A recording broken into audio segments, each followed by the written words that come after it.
नमस्कार, मेरा नाम जितेंद्र कुमार है और आप सभी का आई कुमार जीतू ऑनलाइन अकेडमी में फिर से स्वागत है। आज मैं आपके सामने हाजिर हूँ डेली हॉट टॉपिक की क्लास को लेकर के। ये क्लास आपको डेली मिला करेगी, जो कि आपकी किसी भी एग्ज़ाम में, आप कोई भी एग्ज़ाम देने जा रहे हो उसके लिए बहुत ही महत्वपूर्ण रहने वाली है। आप किसी भी एग्ज़ाम में बैठते हैं तो इससे संबंधित आपको एक न एक प्रश्न जरूर आएगा एग्ज़ाम में। तो आप इस क्लास को ध्यान से पढ़िएगा, देखिएगा। एक एक टॉपिक, जो भी टॉपिक मैं आपको यहाँ पे कवर कराऊंगा इस क्लास को लेकर के, उसको आप क्या करिए, एक नोट्स बनाइएगा एक कॉपी में और उसको लिखिएगा, फिर उसको पढ़िएगा। तो ये जो क्लास रहेगी आपकी किसी भी एग्ज़ाम के लिए बहुत ही महत्वपूर्ण रहने वाली है। तो शुरू करते हैं अपनी आज की क्लास। कहते हैं कि बुलाती है मगर जाने का नहीं, कहने वाले शायर आज हमारे बीच में नहीं रहे। हाँ जी हाँ, हम बात कर रहे हैं डॉक्टर राहत इंदौरी साहब की। शायरों की महफिल से एक सितारा हमेशा के लिए हमारी आंखों के सामने से ओझल हो गया। हम बात करेंगे आज अपने डॉक्टर राहत इंदौरी साहब की। डॉक्टर राहत इंदौरी साहब, इंदौरी साहब। जी हाँ, हम जानेंगे कि इन्होंने शायर तो थे ही, गीतकार तो थे ही, लेकिन उसके साथ साथ इन्होंने कौन सी फिल्म में एक्टिंग की है और किस फिल्म में एक्टिंग करने के साथ साथ इनकी जो कविताएं हैं या फिर इनकी जो किताबें लिखी हैं, इन्होंने महत्वपूर्ण किताबें हैं जो कि हमारी किसी भी एग्जाम में पूछी भी जा सकती हैं। तो वो कौन कौन सी किताबें रही हैं, हम उनके बारे में बात करेंगे। बात करते हैं हम इनके जन्म की। तो इनका जन्म कब हुआ था? 1 जनवरी 1950 को।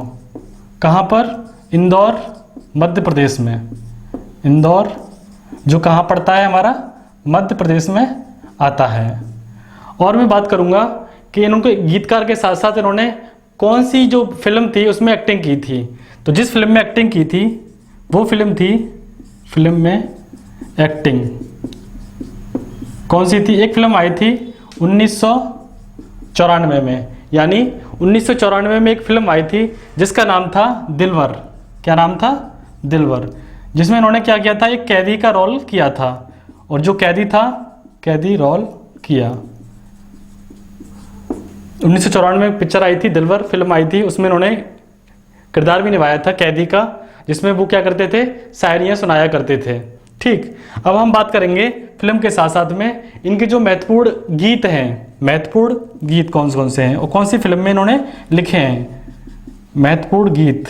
तो वैसे तो उन्होंने बहुत ही जो बॉलीवुड की फिल्में हैं उन्होंने गीत लिखे हैं, लेकिन जो महत्वपूर्ण रही वो रही मुन्ना भाई MBBS। मुन्ना भाई MBBS फिल्म के लिए जो उन्होंने गीत लिखे हैं वो बहुत ही महत्वपूर्ण हैं। जैसे कि उसमें आप गीत लिखा था एम बोले तो मुन्ना भाई, और भी कई सारे गाने हैं जो इस पिक्चर के गाने लिखे बहुत ही महत्वपूर्ण हैं। वैसे इन्होंने बहुत सारी फिल्मों के लिए भी गीत लिखे हैं। अब हम इसके बाद बात करेंगे इनकी कौन कौन सी किताबें हैं, कौन कौन सी किताबें हैं जो बहुत ही महत्वपूर्ण हैं। किताबों की बात करते हैं हम। महत्वपूर्ण किताब, महत्वपूर्ण किताबें कौन कौन सी हैं? तो जो महत्वपूर्ण किताबें हैं इनकी, पहली है इनकी रुत। कौन सी है? रुत। दूसरी है 2 कदम और साथ। 2 कदम और साथ। अगली किताब है इनकी, जो है अगली किताब आती है नाराज, जो कि बहुत महत्वपूर्ण है। नाराज। अगली किताब उन्होंने है चांद पागल है। चांद पागल है। और इनकी जो आखिरी किताब है वो किताब है मौजूद। कौन सी है? मौजूद। तो इनकी जो महत्वपूर्ण कुछ किताबें हैं, जैसे रुत हो गई, 2 कदम और साथ, नाराज, चांद पागल है, मौजूद, ये बहुत ही महत्वपूर्ण किताबें हैं। एक किताब और है इनकी जो बहुत महत्वपूर्ण है, वो कौन सी है? मेरे बाद। मेरे बाद। ये थी डॉक्टर राहत इंदौर साहब की कहानी, उनकी कविताओं और उनकी जो महत्वपूर्ण किताबें हैं उसको लेकर के। अब हम बात करेंगे अपने दूसरी टॉपिक की। जो हमारा दूसरा टॉपिक है वो भी बहुत महत्वपूर्ण टॉपिक है, और वो टॉपिक है जम्मू कश्मीर में जो 4G नेटवर्क सेवा थी, अभी तक क्या थी? बाधित थी। उसको अब क्या किया गया है? बहाल कर दिया गया है। तो हम बात करेंगे अगले टॉपिक की अपने की। कौन सा टॉपिक है हमारा? जम्मू कश्मीर। जम्मू कश्मीर में 4G नेटवर्क, यानी अभी तक जो नेटवर्क आ रहा था वो कैसा था, 2G था, नेटवर्क वहाँ पे दिया जा रहा था। अब आज हम बात करेंगे जम्मू कश्मीर में 4G नेटवर्क से संबंधित। तो बात करते हैं हम हाईलाइट्स, जानते हैं इसके क्या क्या हैं, हाईलाइट्स क्या क्या हैं। तो जम्मू कश्मीर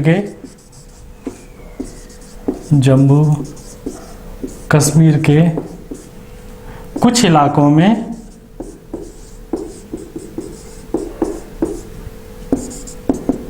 बहाल होगी 4G सेवा, बहाल होगी 4G सेवा।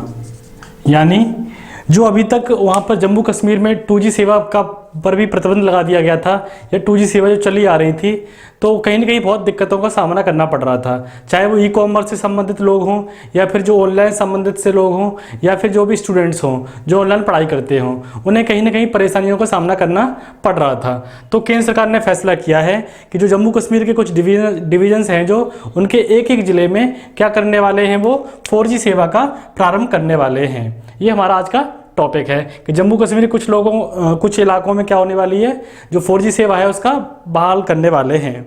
अब कहानी कहाँ से स्टार्ट हुई इसकी, हम बात करते हैं पुलवामा अटैक से बात करेंगे कि पुलवामा अटैक कब हुआ था हमारा। तो 14 फरवरी को क्या होता है, हमारे एक देश में बहुत ही दर्दनाक घटना हुई थी पुलवामा अटैक के रूप में। पुलवामा अटैक होता है जिसमें क्या हुआ, हमारे जो सैनिक भाई हैं उन्होंने वीरगति प्राप्त की और देश के लिए शहीद हो गए। तो 14 फरवरी के बाद दिन आता है 6 मई का। 6 मई को जो पुलवामा अटैक में जिसका हाथ था, या फिर कहें कि जो उसका सरगना था, उसका क्या कर देते हैं, ये इनकाउंटर हो जाता है, उसका इनकाउंटर कर देते हैं घाटी में। और उसके बाद क्या होता है, जो 2G सेवा चली आ रही थी वो भी बंद कर देते हैं। 2G सेवा क्या हो जाती है, वहाँ की बंद हो जाती है। और एक हफ्ते के लिए क्या करते थे, 2G सेवा बिल्कुल बंद कर देते हैं। और फिर उसके बाद में क्या करते हैं, वो एक हफ्ते बाद 2G सेवा फिर से बहाल कर दी जाती है। लेकिन फिर एक अपने इतिहास में एक दिन आता है 5 अगस्त 2019 का। कौन सा दिन आता है, 5 अगस्त 2019 का। इस दिन क्या हुआ था बताइए आप सभी लोग, इस दिन क्या हुआ था। तो इस दिन जो आर्टिकल 370 था, आर्टिकल 370 के अंतर्गत क्या आता है, तो इसके अंतर्गत आता है जो जम्मू कश्मीर को विशेष राज्य का दर्जा प्राप्त था वो इसके अंतर्गत आता था। वो क्या कर लिया गया, 5 अगस्त 2019 को जो विशेष राज्य का दर्जा प्राप्त था जम्मू कश्मीर को, वो छीन लिया गया उससे। जम्मू कश्मीर से विशेष राज्य का दर्जा,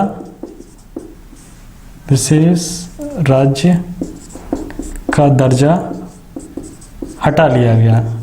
ठीक, कहानी बढ़ती है अब आगे अपनी। जब 5 अगस्त 2019 को जो आर्टिकल 370 था उससे क्या होता है, जम्मू कश्मीर से विशेष राज्य का जो दर्जा था वो क्या होता है, छीन लिया जाता है। अब क्या होता है इसके बाद में, इसके आगे बात आगे बढ़ती है। जो इसके अंतर्गत एक और आता है, कौन सा आर्टिकल था हमारा, आर्टिकल आता है 35A। ये क्या था, तो आर्टिकल 35A के अंतर्गत आता है right to property, right to property. इसके अंतर्गत क्या था कि जो भी जम्मू कश्मीर से बाहर रहने वाले लोग थे, यानी जम्मू कश्मीर राज्य के जो बाहर लोग रहते थे, उन्हें क्या ये अधिकार प्राप्त नहीं था बिल्कुल भी। मतलब वो वहाँ से संबंधित इस राइट से संबंधित कोई भी काम नहीं कर सकते थे। तो सरकार ने क्या किया, इसे भी रद्द कर दिया गया, इसे भी। तो धारा आर्टिकल 370 भी हटा दिया गया और 35A को भी हटा दिया गया। बात बढ़ती है आगे अपनी, 35A से एक आगे बात आती है। तो क्या होता है अपनी, अब करेक्ट करते हैं 4G सेवा से संबंधित क्या है। तो 4G सेवा से संबंधित ये है, इसके बाद क्या होता है कि जो आर्टिकल 19 था हमारा, कौन सा था, आर्टिकल 19, इसके अंदर क्या आता है, right to freedom and speech,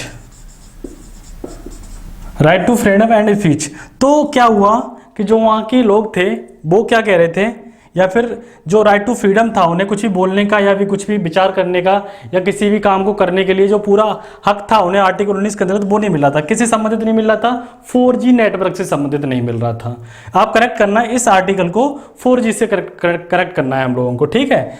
तो हमने जाना कि क्या जो राइट ऑफ फ्रीडम था, स्पीच था, वहाँ के लोगों को कहीं ना कहीं इसका सामना करना पड़ रहा था। तो एक संस्था सामने आती है उभर के, वो क्या करती है, सुप्रीम कोर्ट में याचिका दायर करती है।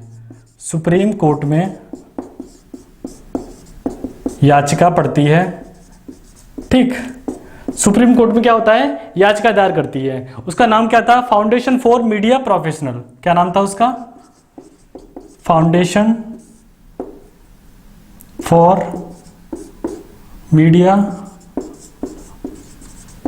प्रोफेशनल, ठीक, प्रोफेशनल। ये जो संस्था होती है ये क्या करती है, सुप्रीम कोर्ट के अंतर्गत क्या करती है, याचिका दायर करती है। और वो कहती है कि जो आर्टिकल 19 है हमारा, यानी right to freedom and speech है जो हमारा, वो हमें हक नहीं मिल रहा है। यानी जो हम भी चाहते हैं कि हमारे यहाँ भी इंटरनेट सेवा चले, हम भी काम करें, हम भी और ई कॉमर्स वाला काम करें, या फिर स्टूडेंट है जो पढ़ना चाहते हैं वो ढंग से पढ़ नहीं पा रहे हैं, तो कहीं ना कहीं बाधा पहुँच रही है। तो वो इसको हवाला देते हुए वो सुप्रीम कोर्ट में याचिका दायर करता है। उसकी संस्था का नाम क्या है, ये इंपॉर्टेंट है, आप लिख लेना इसे, फाउंडेशन फॉर मीडिया प्रोफेशनल। ये संस्था दायर करती है। तो फिर क्या सुप्रीम कोर्ट क्या फैसला करता है, तो सरकार फैसला करती है, ये सरकार ये कहती है कि 15 अगस्त के बाद, 15 अगस्त 2020 से क्या होने जा रही है, 4G सेवा बहाल की जा रही है, बहाल की जा रही है जम्मू कश्मीर के अंतर्गत। लेकिन कहाँ कहाँ बहाल की जा रही है, जो बॉर्डर के इलाके हैं, जो बॉर्डर के आसपास के क्षेत्र हैं, या फिर बात करें जो संवेदनशील इलाके हैं, वहाँ पर ये सेवा बिल्कुल भी प्रारंभ नहीं की जा रही। सेवा कहाँ प्रारंभ की जा रही है, तो सेवा जो जम्मू कश्मीर के डिवीजन्स हैं उनके एक एक जिले में पहले प्रायोगिक तौर पर स्टार्ट करी जा रही है, 4G सेवा बहाल की जा रही है। तो ये था आज का टॉपिक। बताइए आज की क्लास कैसी लगी आपको, और इस क्लास को ज़्यादा लाइक करिएगा, ज़्यादा से ज़्यादा शेयर करें, अपने दोस्तों तक पहुंचाएं। और इसका ये क्लास आपको डेली अपडेट होगी आपके पास, और डेली क्लास आपको मिलेगी, जिससे क्या होगा, आपकी आगामी जो भी परीक्षाएं रहने वाली हैं, आने वाली हैं, उसके अंतर्गत कहीं ना कहीं से आपको इसमें से क्वेश्चन देखने को जरूर मिलेगा। तो मिलेंगे अगली क्लास में, तब तक के लिए जय हिंद।